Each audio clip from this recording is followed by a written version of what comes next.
साथ ही हम बनाएंगे रेनबो पास्ता सैलेड। इसमें ऐड करेंगे खीरे, टमाटर और हम इसमें गाजर ऐड करेंगे, शिमला मिर्च है, ड्रेसिंग बनाएंगे, हम इसमें आलू भी शामिल करेंगे और रेजिया पास्ता जो कि कलरफुल सा ट्विस्टेड सा पास्ता है ये हम यूज़ कर रहे हैं। तो हम क्या करते हैं, इसके लिए पानी रख देते हैं बॉईल होने के लिए और यहाँ पर मैं पानी स्टोव ऑन कर देती हूँ ताकि हम यहाँ पर आलू बॉईल कर लें और यहाँ पर हम कर लें पास्ता को बॉईल। तो यहाँ पर आलू ऐड कर देते हैं, 2 से 3 आलू शामिल कर दीजिए। और ख़ास तौर पे वो घर जिनमें बच्चे हैं बहुत ही ज़्यादा पसंद किए जाते हैं हर चीज़ में आलू, तो सैलेड में यूज़ करेंगे। इसके साथ ही हम इसमें स्वीट कॉर्नस यूज़ कर। अच्छा, टमाटरों को मैंने सीडलेस कर लिया है क्योंकि मुझे सैलेड के लिए सीडलेस टमाटर चाहिए, उनकी स्किन चाहिए। का जो हमारा रेनबो सैलेड है उसमें कौन कौन सी वेजिटेबल्स शामिल करने जा रहे हैं। शिमला मिर्च हैं क्यूब्स में, टमाटर सीडलेस यूज़ कर लीजिएगा, दिखने में भी अच्छे लगते हैं और फिर आपकी जो सैलेड है उसकी शेल्फ़ लाइफ भी थोड़ी सी और बढ़ जाएगी। और इसी तरीके से जो क्यूकम्बर हैं उनको भी आप सीडलेस कर सकते हैं, हाफ मून स्टाइल में ऐड कर दीजिए। और इसके अलावा हम उसमें प्याज के क्यूब्स शामिल करेंगे, हम उसमें ऐड करेंगे ऑलिव्स और हमने शामिल कर देना है चॉप्ड फ्रेश लहसुन ऐड करेंगे। हम इसकी एक ड्रेसिंग सी बनाएंगे जिसमें हम एक्स्ट्रा वर्जिन ऑलिव ऑयल ले लेंगे, उसमें हमने शामिल कर देना है फ्रेश लहसुन, नमक, काली मिर्च, हरा धनिया चॉप, ये शामिल कर देंगे। और जो सैलेड है उसमें खीरा है, आलू है, कॉर्न्स हैं, ऑलिव्स हैं, तमाम चीज़ों को मिक्स करके आखिर में हमने ड्रेसिंग ऐड कर देनी है और उसमें लेमन भी है। तो उसके बाद आप उसको ऐड करें। आपने क्या करना है, पहले तमाम सैलेड्स को काट के रख लीजिए, मिक्स कर लीजिए और जब आप सर्व करने जा रहे हो तो फिर आप ड्रेसिंग मिक्स करके वो आप सैलेड में ऐड करके उसको सर्व कर दें।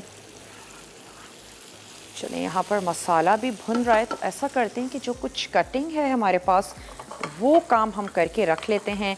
आलू की कटिंग करनी है, शिमला मिर्च है, वैसे तो शिमला मिर्च कच्ची भी अच्छी लगती है, क्रंची सी। अगर आपको नहीं अच्छी लगती तो आप क्या कर सकते हैं कि हल्का सा उसको ब्लांच कर लीजिए, कुछ सेकंड्स भी काफ़ी होंगे, 30 सेकंड्स या 1 मिनट। मैं उसको कच्चा ही यूज़ कर रही हूँ क्योंकि अच्छी लगती है शिमला मिर्च। तो चलिए, एक अदद मिक्सिंग बोल ले लेते हैं बड़ा सा और उसमें मैं वेजिटेबल्स को काटते जाते हैं और उसमें मिक्स करते जाते हैं।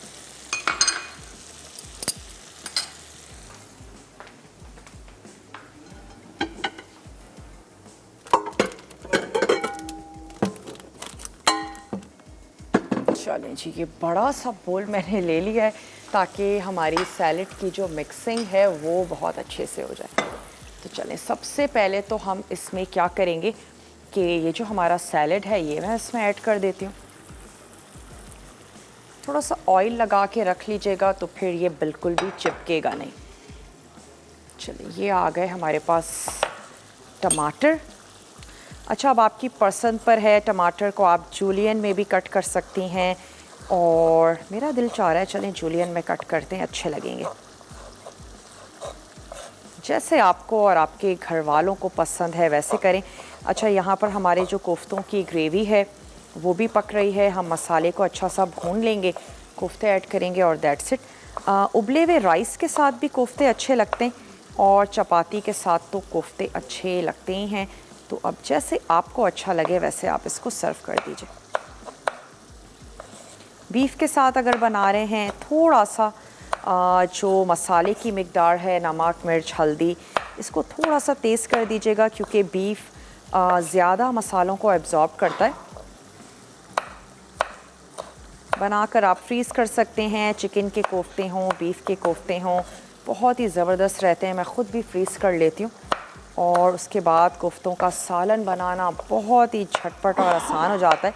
अच्छा, ब्रेक का टाइम है, ब्रेक में मैं सिर्फ इतना करूँगी कि तमाम चीज़ों की कटिंग करके रखते हैं, आपके सामने बनाएंगे और ड्रेसिंग बनाएंगे, ऐड करेंगे। जैसे ही अगर ये भुन जाता है ब्रेक में तो मैं इसमें क्या करूँगी, सिंपल पानी ऐड कर देंगे और कोफ्ते शामिल कर देंगे। मिलते हैं आपसे छोटी सी ब्रेक के बाद।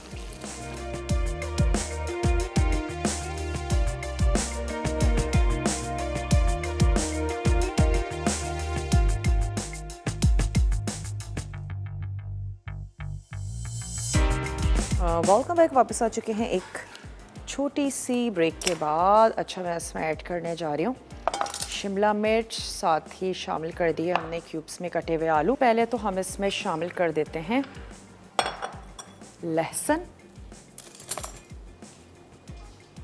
तकरीबन आपने ऐड कर देना है 1 टेबल स्पून, लेकिन पिसा हुआ लहसुन ऐड मत कीजिएगा और फ्रेश लहसुन का आपने इस्तेमाल करना है।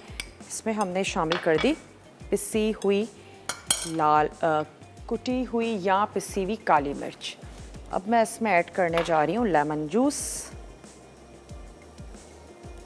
तो इसमें लेमन जूस ऐड कर देते हैं और साथ ही फिर हम इसमें ऐड कर देंगे एक्स्ट्रा वर्जिन ऑलिव ऑयल, ताकि हमारा पास्ता बिल्कुल भी ड्राई नहीं लगे और हेल्दी भी है, अच्छा सा ज़बरदस्त सा।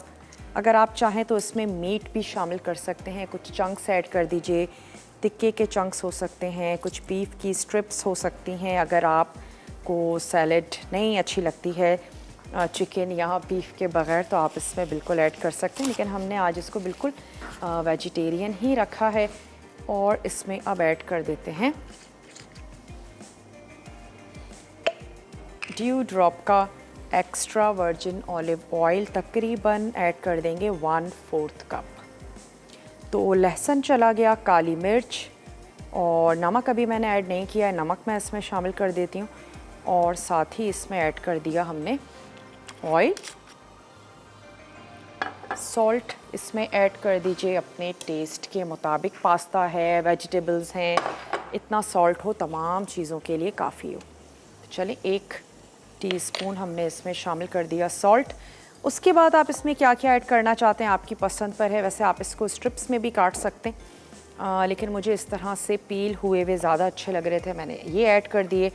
और इसमें शामिल कर देते हैं प्याज। अच्छी लगती है ज़रूर ऐड करें, नहीं अच्छी लगती आप इसको भी ओमिट कर सकते हैं। ये आ गए हमारे ड्यू ड्रॉप के कॉर्न्स।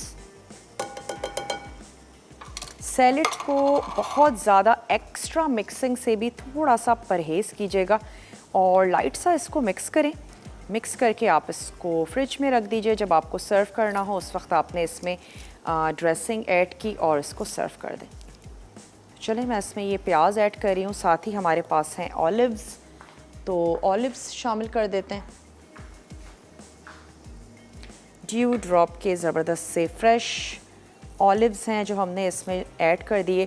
अच्छा, ड्रेसिंग में अब आपको लेमन का फ्लेवर ज़्यादा अच्छा लगता है, आप ज़्यादा लेमन ऐड कर सकते हैं। गार्लिक का इतना नहीं अच्छा लगता है, आप उसको कम कर सकते हैं, लेकिन मेरे हिसाब से ये अच्छा लगेगा क्योंकि ढेर सारा पास्ता है, तो गार्लिक अच्छी सी मिकदार में होना चाहिए, बिल्कुल फ्रेश। मुझे तो वैसे भी गार्लिक बहुत ही ज़्यादा पसंद है। काली मिर्चें आपके टेस्ट के मुताबिक हों। हम लोग सैलड्स को तो रॉ ही ले रहे होते हैं कि जो पास्ता और वेजिटेबल्स दोनों के लिए काफ़ी अच्छा। कैरेट रह गई है, कैरेट को भी हम कट कर लेते हैं, कैरेट इसमें ऐड करते हैं, अच्छी सी क्रंची सी मज़े की लगेगी।